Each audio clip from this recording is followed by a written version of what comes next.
सबको संस्कृत श्रेणी में स्वागत है। जैसे कि मैं कल सब विचार के बारे में बता रहे थे, आज ये सेकेंड क्लास है। फर्स्ट क्लास का बता दिए थे कि सब विचार क्या होता है, सब विचार के कितने भेद हैं और कुछ शब्द का जो है परिभाषा में बारी से दे चुके थे। और आज जो है सेकेंड क्लास और चैप्टर चल रहा है आपका, चैप्टर आपका चल रहा है सब विचार। सब विचार चैप्टर चल रहा है, सब विचार। ठीक है, आइए देखते हैं। कल हम बताए थे कि सब विचार के कितने भेद होते हैं और उसके बाद ये भी बताएं कि उत्पत्ति की दृष्टि से कितने भेद होते हैं।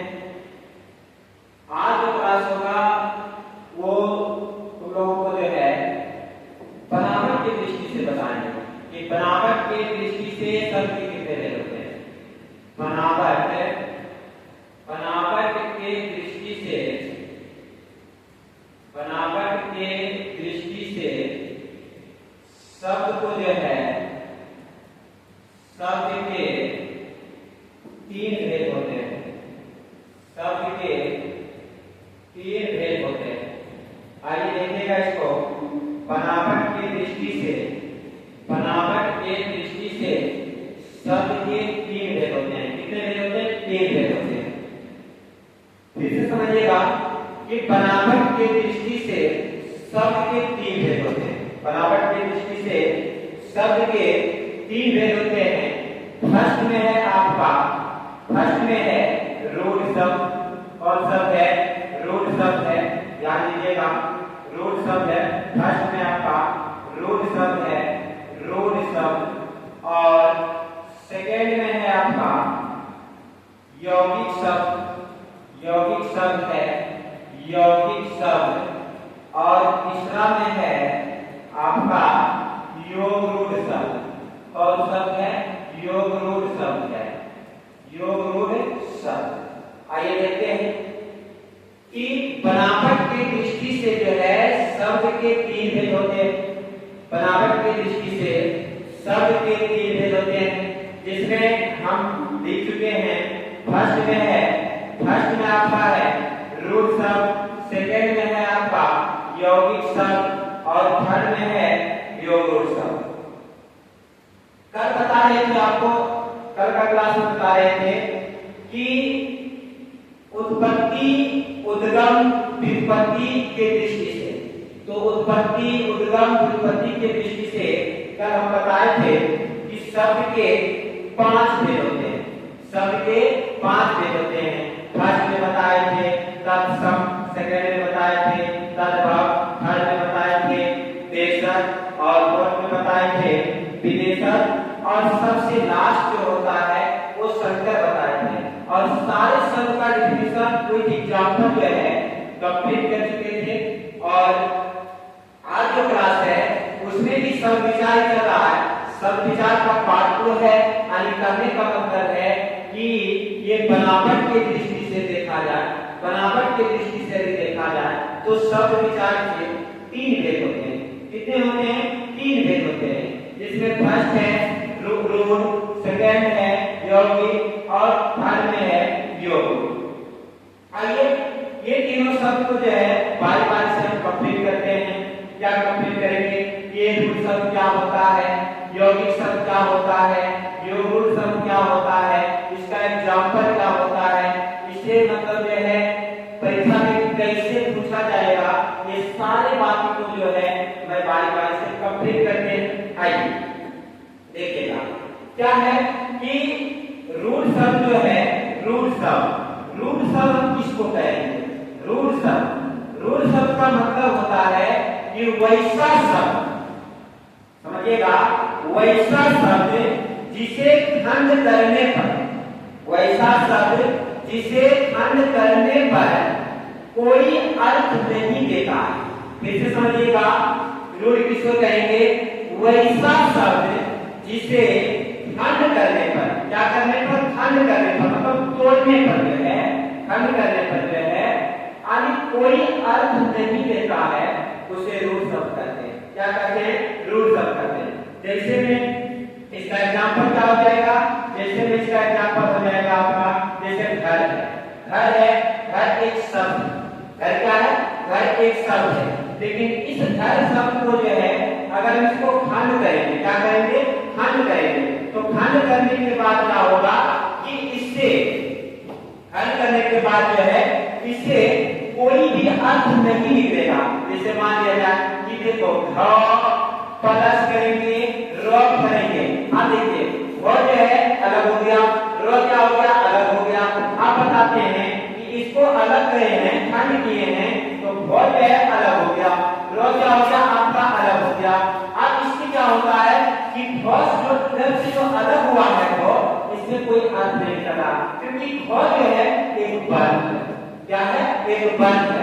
और ये साइड जब जाएंगे, रो साइड जाएंगे, तो रो भी क्या है? एक बंध है। इसका मतलब स्पष्ट रूप से दिख रहा है कि ना तो भ से कोई अर्थ निकल रहा है, ना तो कोई र से अर्थ निकल रहा है। यानी कहने का मतलब ये है कि इन शब्दों को खंड करने पर कोई अर्थ नहीं निकल रहा है। और यही डिफिनेशन निकल रहा है कि रूट शब्द ऐसा शब्द है जिसे खंड करने पर कोई अर्थ नहीं निकलता है। जिसे खंड करने पर कोई अर्थ नहीं निकलता है वो रूट शब्द कहलाता है। दूसरा एग्जांपल देखो, दूसरा एग्जांपल क्या है? दूसरा एग्जांपल पानी देते हैं। क्या दिए हैं? पानी दिए हैं। अब पानी शब्द है, पानी क्या है?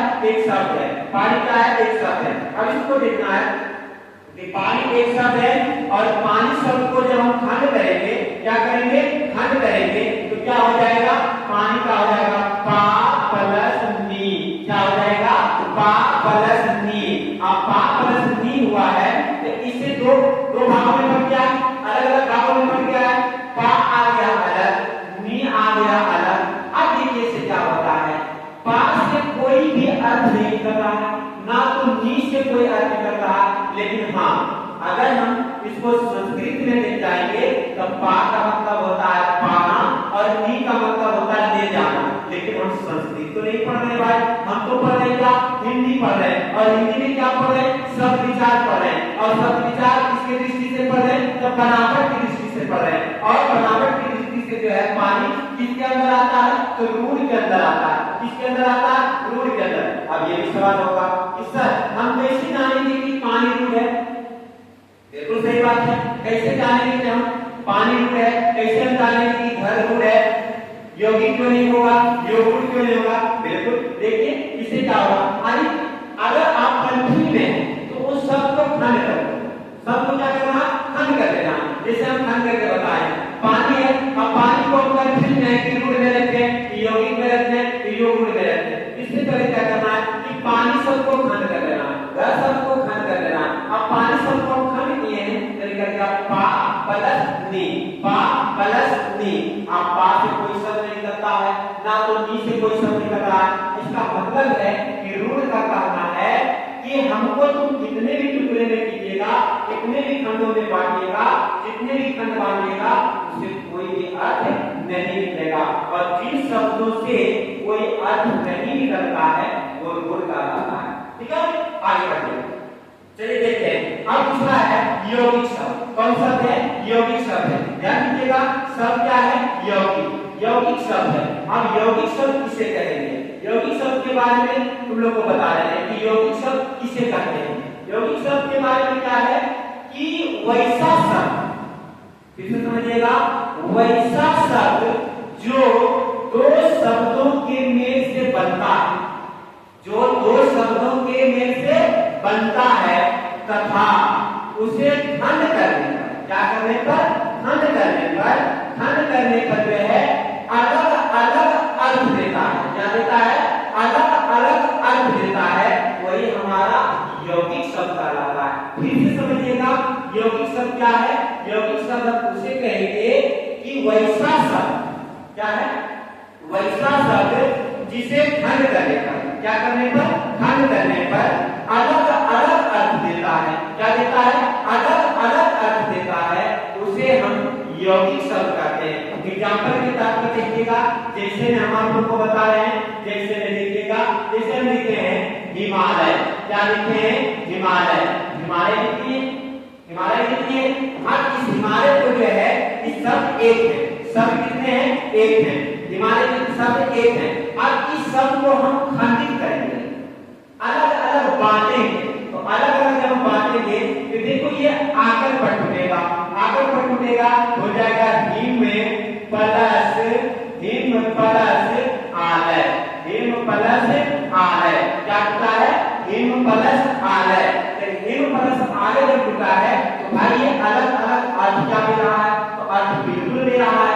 क्या अर्थ दे रहा है? तो हिम का मतलब होता है, हिम का मतलब होता है बर्फ।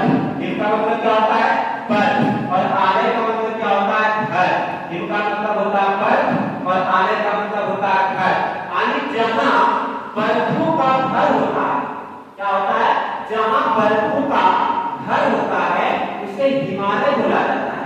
क्या बोला जाता है? हिमालय बोला जाता है। आप हिमालय के पास जब जाइएगा, हिमालय एक पर्वत है और वो पर्वत जो है बर्फों का चोटी का रहता है, बर्फों का पर्वत है। और हिमालय एक शब्द है। कितने शब्द हैं? एक शब्द है। लेकिन जब इसे हम खंडित किए हैं, इसको जब हम खंड किए हैं, अलग अलग भागों में बांटे हैं, तो जितने भी भाग में बटा है ये अलग अलग अर्थ दे रहा है। क्या दे रहा है?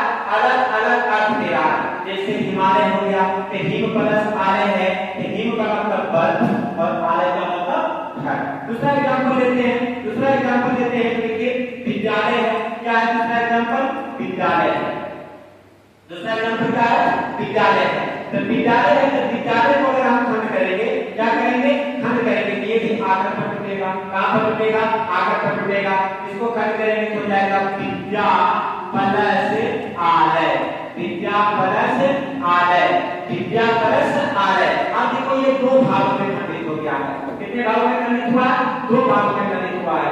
एक हुआ विद्या और दूसरा हुआ आलय। विद्या का मतलब होता है ज्ञान या शिक्षा। विद्या का मतलब क्या होता है? ज्ञान या शिक्षा, ज्ञान या शिक्षा, ज्ञान या शिक्षा। और आलय का मतलब देखो सेम क्वेश्चन है, आलय यहां भी था और आलय यहां भी आ रहा है। आलय का मतलब क्या हो जाएगा? घर हो जाएगा। क्या हो जाएगा? घर हो जाएगा। यानी कहने का मतलब है कि वैसा घर जहां पर जो है शिक्षा मिलती है, शिक्षा दी जाती है, ज्ञान की प्राप्ति होती है, उसे विद्यालय बोला जाता है। क्या बोला जाता है? विद्यालय बोला जाता है। चलिए ठीक है। अब देखिए नेक्स्ट को देखिएगा, योग रूप। क्या है? योग रूप। योग रूप सब किसे कहेंगे? योग रूप के बारे में जानकारी देंगे आप लोगों को कि योग रूप क्या होता है।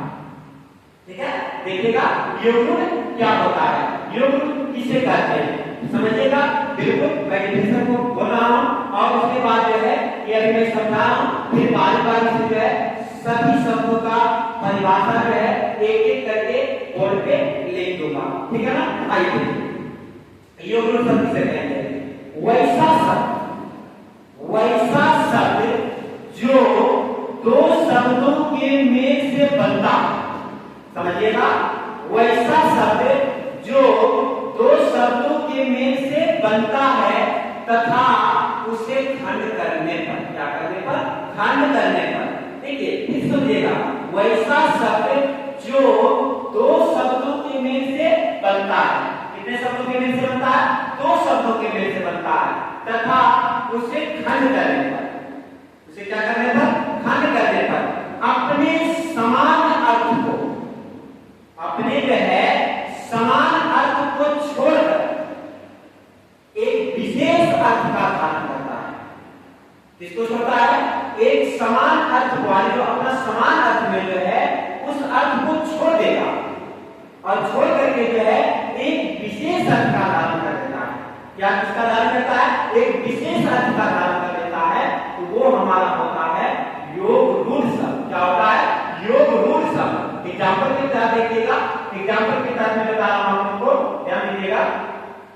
एग्जाम्पल में क्या है? एग्जाम्पल में आप लोगों को बता रहा हूं कि योग रूप जो है इसे एग्जाम्पल में करेंगे जलन। क्या करेंगे? जलन। जलन कर दिए, क्या किए? जलन किए। और एक शब्द है, कितने शब्द है? एक शब्द। लेकिन इसको जब खंड करेंगे, क्या करेंगे? खंड करेंगे। तो खंड करने के बाद जो है ये दो शब्दों में विभक्त हो जाएगा। कितने शब्दों में विभक्त हो जाएगा?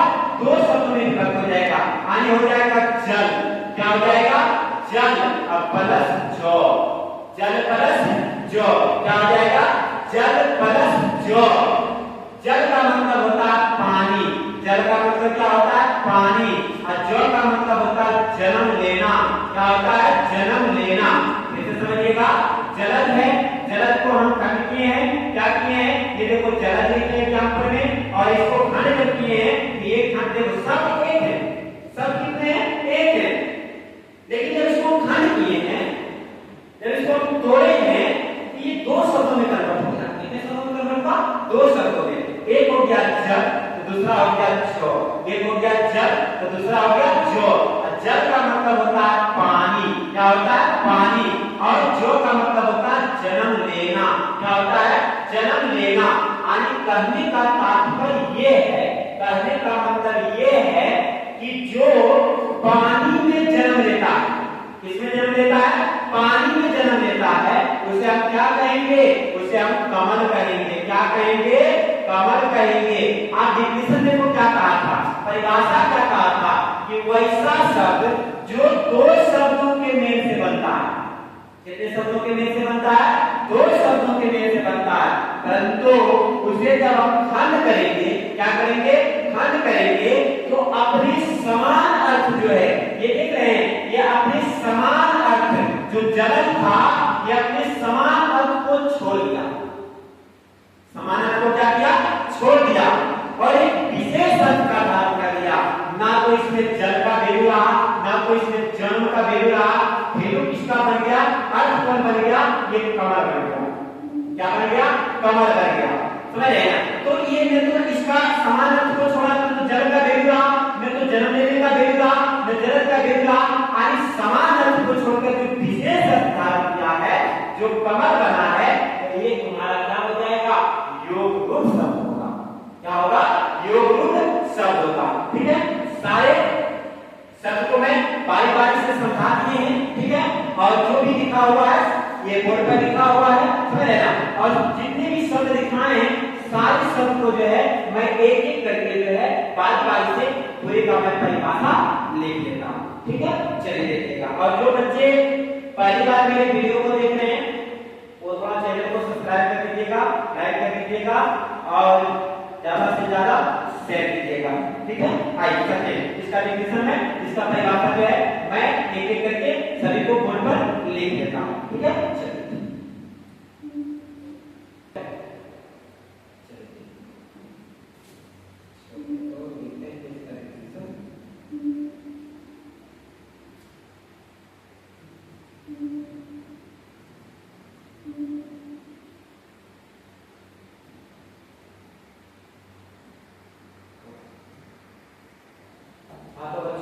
जो मैं बोले थे कि जितना भी मैं परिभाषा को समझाए हैं सारे परिभाषा को मैं लिख दिया, बारी बारी से एक मैं लिखा हूँ और सभी को मैं फिर से समझा देता हूँ कि सबसे पहले रूट शब्द हम बताए थे कि वैसा शब्द जिसे खंड करने पर कोई अर्थ नहीं निकलता है, यही बात हम बताए थे।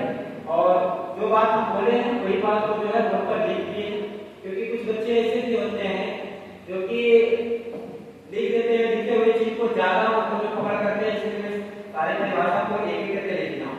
चलिए देखिएगा, कह रहा है वैसा शब्द जिसे खंड करने में, क्या करने पर खंड करने पर कोई अर्थ नहीं निकलता है, कोई अर्थ नहीं निकलता है, उसे हम क्या कहेंगे रूट शब्द कहेंगे। क्या शब्द कहेंगे रूट शब्द कहेंगे। ठीक है, अब ये एग्जांपल में दे दिए हैं, जैसे घर है, घर को खंड करेंगे तो जाएगा ग प्लस रो, इससे कोई अर्थ नहीं निकल रहा। पानी है तो पानी को खंड करेंगे तो जाएगा पा प्लस नी, जिससे कोई अर्थ नहीं निकल रहा है। नाक है, नाक प्लस को, जिसे खंड करने पर ना हो जाएगा प्लस को हो जाएगा, जिससे कोई अर्थ नहीं निकल रहा है। कान हो गया, कान को भी अगर हम खंड करेंगे तो इससे कोई अर्थ नहीं निकलेगा, क्योंकि का प्लस न हो जाएगा, और का मतलब कुछ नहीं होता है, ना का मतलब भी कुछ नहीं होता है। समझ रहे हैं ना। कहने का मतलब है जिसके खंड करने पर कोई अर्थ नहीं निकलता है उसे हम क्या कहेंगे रूट शब्द कहेंगे। दूसरा है यौगिक शब्द। कौन शब्द है यौगिक शब्द है। यौगिक शब्द के बारे में बता चुके हैं पहले ही, समझ रहे हैं ना कि यौगिक शब्द किसे कहेंगे।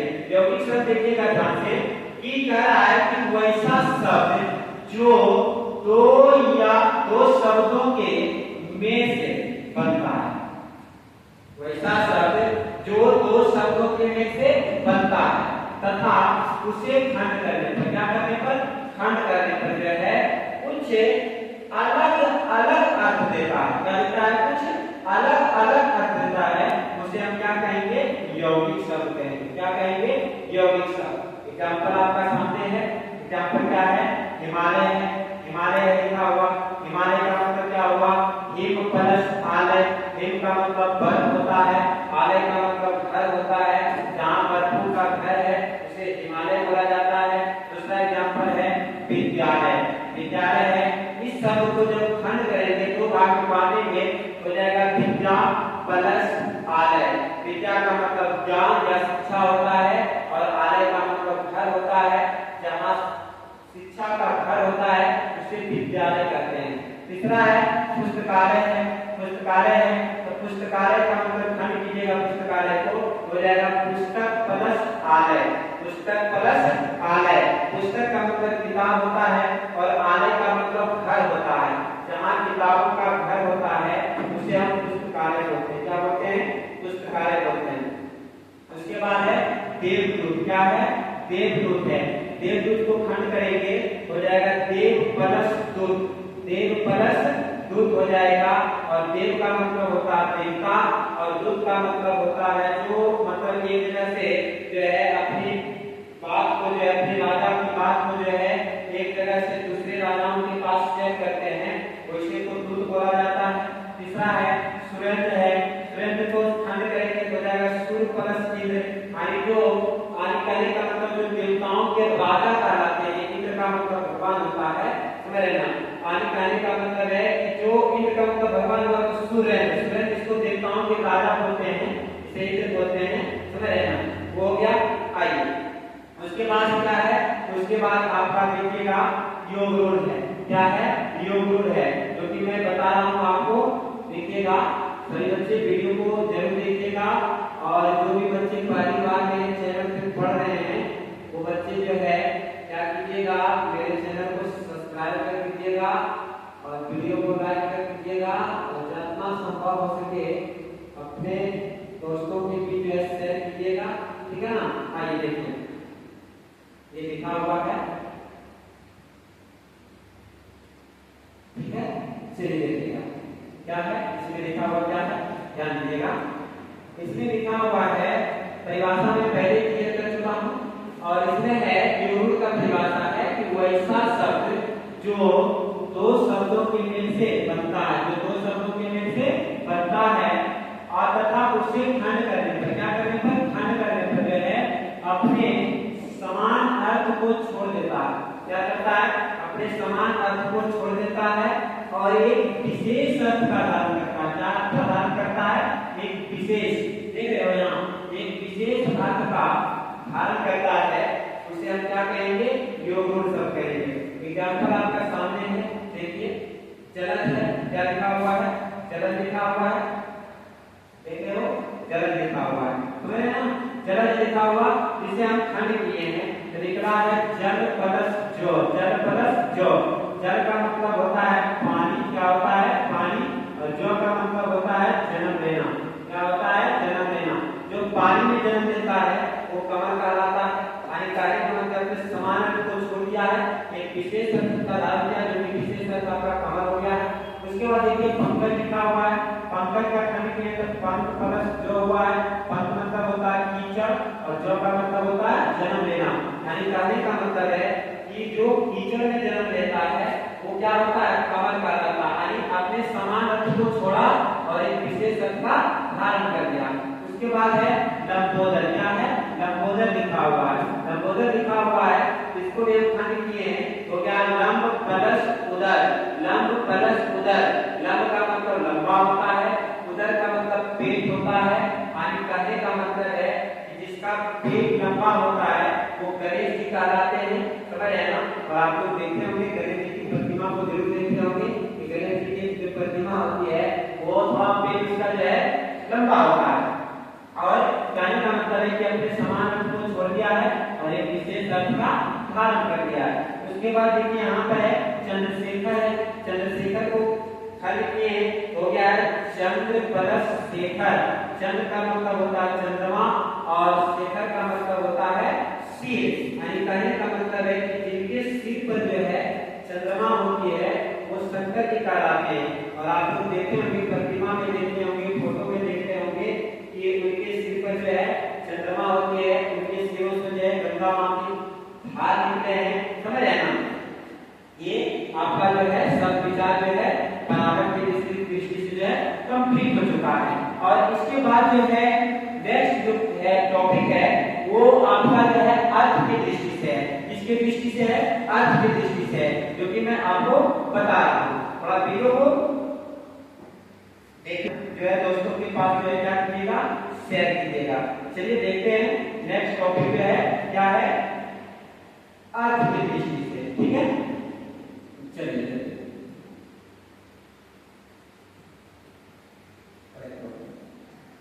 दृष्टि से देखेंगे, अर्थ की दृष्टि से। स्टार मार के लिखना, अर्थ के दृष्टि से। अर्थ के दृष्टि से, किसके दृष्टि से? अर्थ के दृष्टि से जो है शब्द के कितने भेद होते हैं तो याद रखिएगा।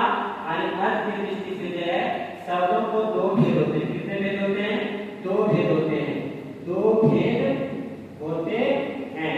पहला जो है, फर्स्ट जो है क्या होता है, सार्थक शब्द। कौन शब्द होता है? सार्थक शब्द। कौन शब्द होता है? सार्थक शब्द। और सेकंड जो होता है वो होता है आपका निरर्थक शब्द। कौन शब्द होता है? निरर्थक शब्द। ठीक है ना? क्या होता है? निरर्थक शब्द होता है। आइए देखिए कि सार्थक शब्द किसे कहेंगे, निरर्थक शब्द किसे कहेंगे, इसको मैं बता रहा हूँ। ठीक है ना? सभी बच्चे जो हैं देखिएगा, समझिएगा, समझ रहे ना? और बारी बारी से जो है सभी के जितने भेद हैं सभी को जो है ना मैं बारी बारी से परिभाषित कर दूंगा और समझाऊंगा। देखिएगा सार्थक शब्द क्या है, सार्थक शब्द किसे कहेंगे। ये हुआ आपका सार्थक शब्द और ये हुआ आपका निरर्थक शब्द। सार्थक शब्द किसे कहते हैं? यानी कहने का मतलब है कि वैसा शब्द, क्या है? वैसा शब्द जिसका स्वयं कुछ अर्थ होता है। क्या होता है? वैसा शब्द जिसका स्वयं कुछ अर्थ होता है वो सार्थक शब्द कहलाते हैं। और निरर्थक शब्द किसे कहेंगे कि वैसा शब्द जिसका स्वयं कुछ अर्थ नहीं होता है। समझ रहे ना? जिसका स्वयं कुछ अर्थ नहीं होता है वो आपका निरर्थक शब्द कहलाता है। और जिसका स्वयं कुछ अर्थ होता है वो सार्थक शब्द कहलाता है। जैसे मान लिया जाए कि हम एग्जाम्पल के साथ लिखेंगे, सार्थक का एग्जाम्पल अगर हम लिखेंगे, जैसे में लिखेंगे, समझ रहे ना? माने जैसे में लिखेंगे कपड़ा, क्या हो जाएगा? कपड़ा। कपड़ा क्या है? सार्थक शब्द है। क्यों सार्थक है? क्योंकि कपड़ा को हम लोग क्या करते हैं? पहनते हैं। क्या करते हैं? कपड़ा को हम लोग पहनते हैं। दूसरा एग्जाम्पल हम दे सकते हैं, घर दे सकते हैं, बिल्कुल होगा। क्योंकि घर को जो है इसमें देखिए परिभाषा ये नहीं कर रहा है कि इसको खंड कीजिए, खंड करने की बात नहीं कर रहा। अगर खंड करने की बात कहेगा ना तो घर को हम खंड करने के रूल में चल जाएगा, इसमें चल जाएगा, रूल में चल जाएगा। लेकिन इसमें खंड करने की कहीं बात ही नहीं कही गई है। बात क्या कही गई है कि वो शब्द है जिसका स्वयं अपने आप का जो है ना अपना इमेज होता है, अपना कुछ अर्थ होता है, अपना स्वयं कुछ अर्थ होता है। समझ रहे ना? वो सार्थक शब्द कहलाते हैं। ना कि मतलब इसमें कह रहा है खंड करो। खंड करने की बात आएगी तो अगर खंड करने की बात आएगी तो हम सारे वर्ग को जब सारे शब्द को जब खंड करेंगे तो कुछ न कुछ अर्थ निकलेगा। किसी से कुछ अर्थ निकलेगा, किसी से कुछ अर्थ नहीं निकल सकता है। जिससे अर्थ निकल गया खंड करने पर वो चल जाएगा यौगिक में, और जिससे नहीं निकल पाएगा खंड वो चल जाएगा रूढ़ में। लेकिन यहाँ पर जो है बात खंड करने की नहीं कही है। यहाँ पर बात क्या कही है कि जिसका स्वयं कुछ अर्थ होता है। क्या होता है? स्वयं कुछ अर्थ होता है। तो स्वयं कुछ अर्थ हो रहा है, इसका मतलब खुद का इमेज। जब खुद का इमेज है इसका मतलब है कि कपड़ा जो है, कपड़ा जो शब्द है इसको हम लोग क्या करते हैं? पहनते हैं। समझ रहे? क्या करते हैं? पहनते हैं। घर है, घर में हम लोग क्या करते हैं? निवास करते हैं, रहते हैं। समझ रहे ना? ये सारा शब्द किसके अंदर आ जाएगा? सार्थक शब्द के अंदर आ जाएगा। निरर्थक शब्द क्या है? निरर्थक शब्द है किसे कहेंगे? निरर्थक शब्द वैसा शब्द है जिसका खुद का इमेज नहीं है, जिसका स्वयं कुछ अर्थ नहीं है। समझ रहे ना? वो निरर्थक शब्द कहलाते हैं। क्या कहलाते हैं? निरर्थक शब्द कहलाते हैं। जैसे मान लिया जाए कि हम लिखेंगे, जैसे में क्या लिखेंगे? जैसे में लिखेंगे खट। क्या लिखेंगे? खट। खट का मतलब क्या होता है? कुछ नहीं होगा, क्योंकि उसका कुछ अर्थ ही नहीं करता, इसका स्वयं कुछ अर्थ नहीं है ना। उसके बाद लिखेंगे झट, क्या लिखेंगे झट, कुछ अर्थ नहीं कर रहा। उसके बाद लिखेंगे पट, क्या कुछ अर्थ नहीं कर रहा, कुछ नहीं कर रहा। चप लिखेंगे, कोई अर्थ नहीं कर रहा। ये सारा जो शब्द आएगा, ऐसे ऐसे जो शब्द आते हैं जो कि हम लोग बचपन में जो है कट, घट, पट, चप, च, ये सब जो पढ़ते थे, बात में पढ़े हैं, समझ रहे ना। इससे मतलब है स्वयं का कुछ अर्थ नहीं होता, समझ रहे ना। और इसका स्वयं कुछ अर्थ नहीं होता है, वो क्या कहलाता है, वो निरर्थक शब्द कहलाता है। क्या कहलाता है, निरर्थक शब्द कहलाता है। और इसका स्वयं का कुछ अर्थ होता है, वो सार्थक शब्द कहलाता है। क्या कहलाता है, सार्थक शब्द कहलाता है। ठीक है ना। आइए आपको समझ लेंगे, और इसका मैं डिफिनेशन और इसका मैं परिभाषा और कहने का मतलब है एग्जांपल, उदाहरण मैं लिख देता हूं। और सारे बच्चे जो है यूट्यूब पर पढ़ रहे होंगे और जो है वीडियो को देखते होंगे, और वो सारे बच्चे जो है कॉपी निकाल के बैठिएगा और सारे चीज को जो बताए हैं अपने कॉपी में एडजस्ट करते जाइएगा। ठीक है, चलिए मैं लिखते हैं। ठीक है, देखिए मैं इसको जो है सारे अर्थ के दृष्टि से जो भी होता है मैं इसको बोर्ड पर लिख दिया हूं। जो बात मैं समझाए थे वही बात को मैं लिख दिया हूं। ठीक है ना। क्या लिखते हैं, ध्यान दीजिएगा। इस प्रकार है कि अर्थ के दृष्टि से जो है शब्द के कितने भेद हैं, दो भेद हैं। ये सारे जो है भेद किसके दृष्टि से कितने भेद हैं, इसको जो आप लोग जो है ना पढ़ लीजिएगा, इसको ध्यान में रखिएगा, क्योंकि ऑब्जेक्टिव के तहत को पूछा जाता है। मैट्रिक एग्जाम में जो है ऑब्जेक्टिव के तहत जो है इसको पूछा जाता है कि उत्पत्ति के दृष्टि से शब्द के कितने भेद हैं, बनावट के दृष्टि से शब्द के कितने भेद हैं, अर्थ की दृष्टि से शब्द के कितने भेद हैं, प्रयोग की दृष्टि से शब्द के कितने भेद हैं, और एक होता है कि शब्द विचार के कितने भेद होते हैं। सारे चीज को जो है ऑब्जेक्टिव में रखिएगा, ये सारे ऑब्जेक्टिव पूछते हैं। ठीक है ना। आइए देखिए सार्थक शब्द क्या है। सार्थक शब्द है कि वैसा शब्द जिसका स्वयं का कुछ क्या होता है, अर्थ होता है। स्वयं का कुछ क्या होता है, अर्थ होता है, उसे सार्थक शब्द कहते हैं। समझ रहे ना। और जैसे हम देखिए घोड़ा है, घर है, छात्र है, कपड़ा है इत्यादि। ठीक है ना। उसके बाद है निरर्थक शब्द क्या है कि वैसा शब्द जिसका स्वयं का कुछ अर्थ नहीं होता है, स्वयं का कुछ अर्थ नहीं होता है, उसे क्या कहेंगे, निरर्थक शब्द कहेंगे। जैसे विज्ञान है, हट है, खट है, झट है, पट है, चप है, लप है, हिट है इत्यादि। यानी कहने का मतलब है इन सारे शब्दों का जो है कोई अर्थ नहीं होती है। समझ रहे हो। इसलिए ये सब क्या है, ये जो है आपका निरर्थक शब्द आएंगे। ठीक है। और आज की क्लास जो है इतना ही रहेगा, और नेक्स्ट क्लास मैं अगले दिन मिलूंगा। और सभी बच्चे जो हैं, सभी बच्चे इस वीडियो को देख रहे हैं, समझ रहे ना, वो वीडियो को अच्छे ढंग से देखें, और चैनल पर पहली बार है तो सब्सक्राइब कर दीजिएगा। और जितने वीडियो हैं, अगर वीडियो अच्छे लगे तो लाइक कर दीजिएगा, और ज्यादा से ज्यादा